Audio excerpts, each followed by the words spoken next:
kailangan pa sa Manila kayo lumipat. Ba't dito na lang? Salamat ho, Di bale, susiguraduhin ko na ipapalit sa akin. Kasi galing ho. Huwag niyo kakalimutan inumin ng mga gamot ninyo. Nag-iwan ho ako ng stock dyan. Pang 2 months yun. Pag nauusan kayo, tawagan niyo na nga. Opo, Doktor. Namiss po namin kayo. Mag-iingat po kayo, Dr. Jill, ha? Salamat po. Salamat naman. Napakagandang pampinakbit naman ito. Dr. Jill, pwede po ba magpa-picture? Oo naman, sige. Alis tayo. Picture! Picture po! Picture! Ako na. Sige po. Thank you po.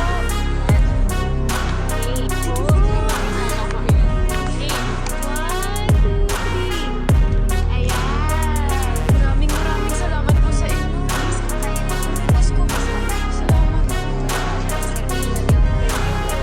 Hanggang sa muli po. Finally. Hello. Hi.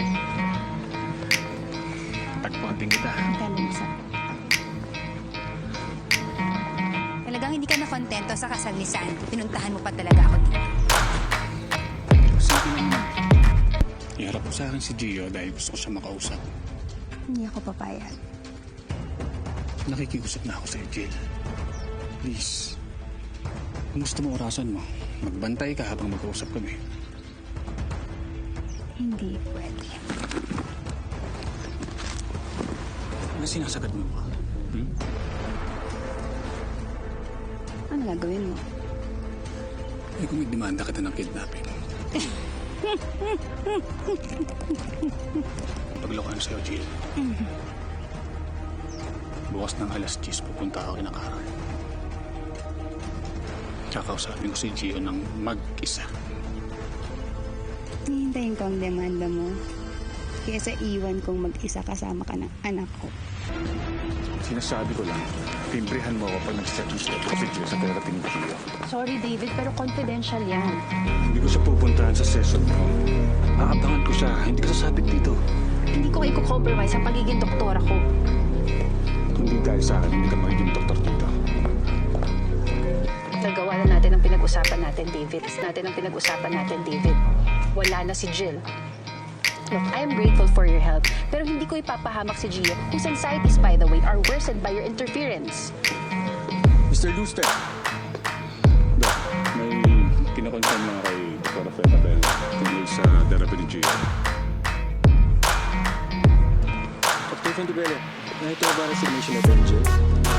No, Doc. As far as I know, hindi pa siya nagsasabit ng resignation letter. Sigurado ka? Yes, Doc. I'm sure. So ano, tuloy ba ang resignation ni Jill o ba? There's someone at the door. Tao dito. Paano ka na naman nakapasok? Punta ko ng panik sa bahay. Bago yata. May bibigay ako sa'yo. This looks familiar. Last time na nagpunta ka dito, sabi mo binigyan ka ng bulaklak ng asawa ko. Ano na naman kayong dahilan? Bomba? No? But in a way, yes. Kay David yan. Naiwan ng asawa mo sa bahay ko. At ano namang gagawin ng asawa ko sa bahay mo? Bakit di mo sa kanya itanong? Ikaw ang tinatanong. Siya na lang ang sasagot. Excuse me. If I were you, palaban mo. Marami.